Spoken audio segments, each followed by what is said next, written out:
Now I would like to call up on stage Engineer Aparup Sengupta. Aparup is our 87 Electrical. He is the founder and chairman of AAJ Global Group, a privately held conglomerate that is diversified into education, entertainment, and entrepreneurship.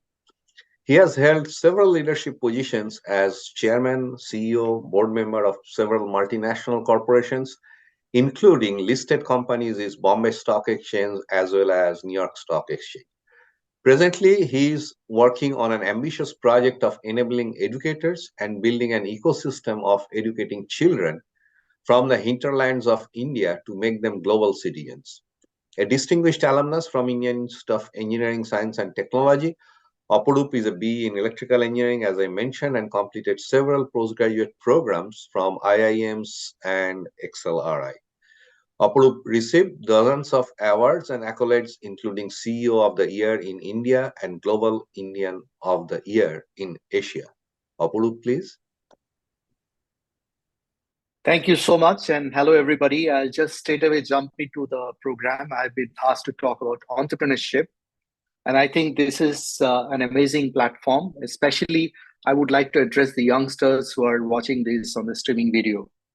I still remember my first day of the welcome address in our esteemed institute. We had a principal, a very astute and a wonderful human being, Professor Dr. Seal, A.K. Seal. And in his commencement address, he said one thing which has remained ever in my life. He said that engineering is a lifetime journey, and probably in one life you cannot complete studying it. But in these 4 years, what I promise to do is that you will have the ability to look for a solution whenever you land up in a problem. So we will arm you with all those elements of understanding of technology. But underneath that was a very clear idea of understanding of attitude or building an attitude. And I can clearly say that BE College was one environment where I was really soaked into a pool of academics as well as a pool of attitudes through several co-curricular activities that I tried and I tested. And therefore, when I look out for people, I jokingly say that I look for a degree which is not given, which is the BCS degree, which is Bachelor of Common Sense. So in this context of entrepreneurship, I think that is what becomes very, very important of identifying areas where there are white spaces and they have yet not been addressed by the community at large. Just to give you an example, if you look at thousands of years of history, we all knew that the wheels were something that brought in mechanical efficiency of movement from point A to point B. But guess what? When did suitcases get the wheels? 1956. I'm not joking. So imagine we looked around and we did many things to solve problems, but we could not necessarily solve all problems. So that's where the birth of entrepreneurship happens. And when I go and talk to youngsters who are looking for what should I do, which are the areas I should go for, I always tell them one word: it's not about return on investment, it is return on imagination.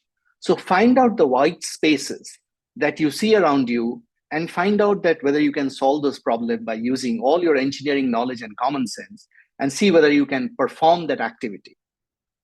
So in this entrepreneurial journey, there are a few questions that youngsters ask: that when should I start? Should I start now or should I start a little later?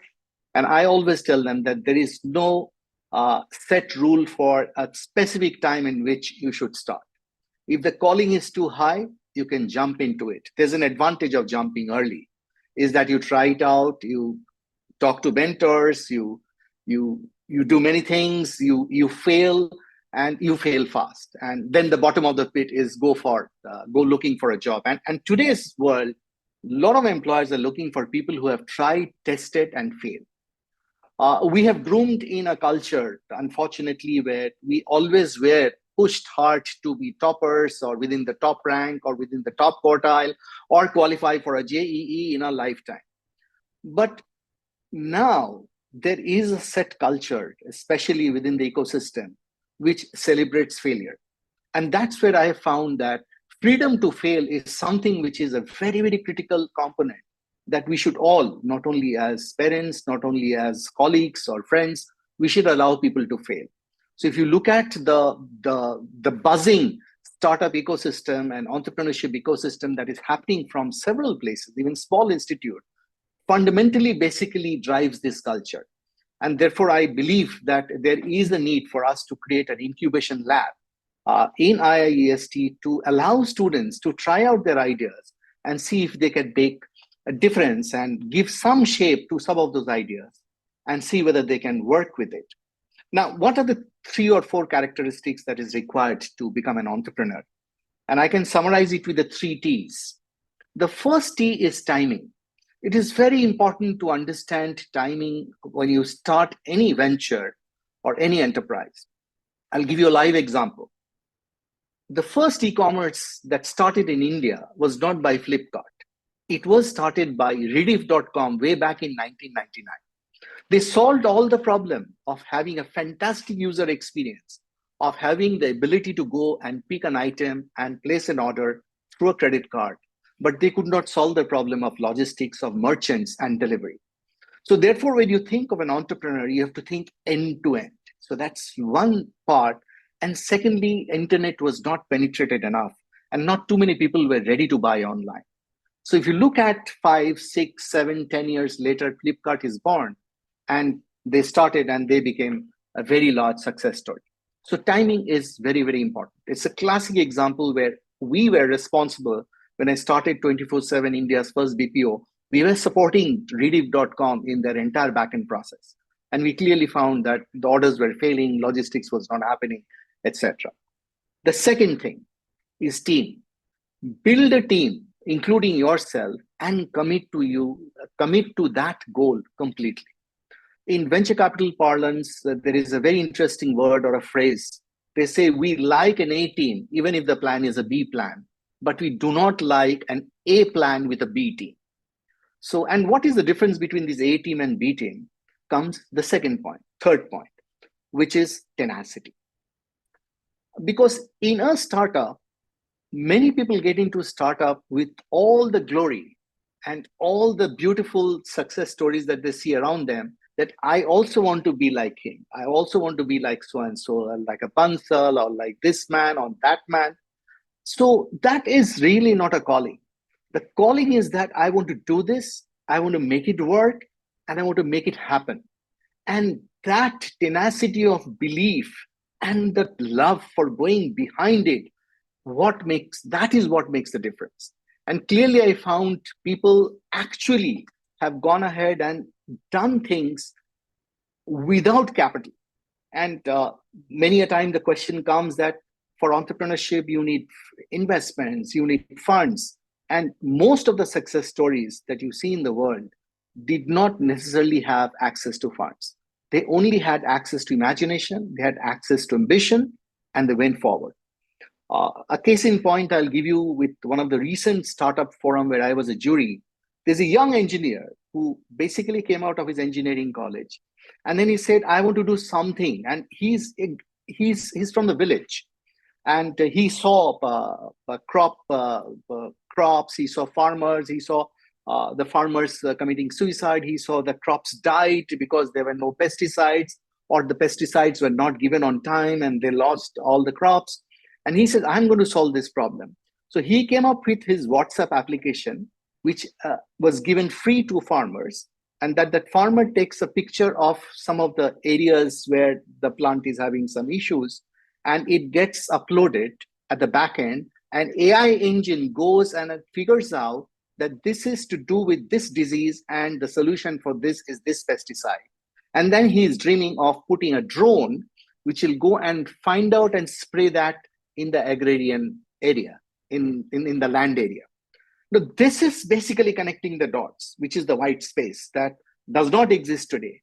And today, without any investment, he has got 1,200 farmers who are using at least, and he's calling them up and saying, ye pesticide use kiji. And now he's trying to figure out investment and funds who will basically bring the drone and create an ecosystem. So imagine this is like a farming UPI for the farmers and UPI for a farmer to ensure that his crop survives. And this guy, the only thing that I can say is that he is what I call is that famous movie called Lage Raho. So he is lage raho. So in this whole idea of entrepreneurship, remember this 3T, that you have to time it right. You have to have a fantastic team, including yourself. You have to commit and ensure that you have your full faith and your full commitment to making this happen. Finally, I would like to end with a small note, is that in life, I've always been asked this question by youngsters, that what is the mantra for success? And I always go back and tell them that the question is wrong. You should never chase success, because success is something that you can't define. It is an external person who's endorsing whether you're successful or not. What you can define is that, are you satisfied? So therefore, if you're chasing satisfaction, and in that calling of satisfaction, you believe that I want to be an engineer, I want to work in this company, or I have an engineering idea, or I have a problem that I can solve for the society, then that is the area of work that you should choose. And that gives you satisfaction. Success is something that is not determined, but satisfaction is something that will give you peace, that will give you fulfillment, and that will give you purpose. So with this, I can always summarize and say my famous 3 Bs, that believe, behave, and become. And that's the mantra for entrepreneurship. Thank you. Thank you very, very much, Aparup. I know you have a hard stop at 9 o'clock. So students, especially if you do have questions for us, do submit it. And I'm sure I'm going to get it back to Aparup for his response. Thank you very, very much.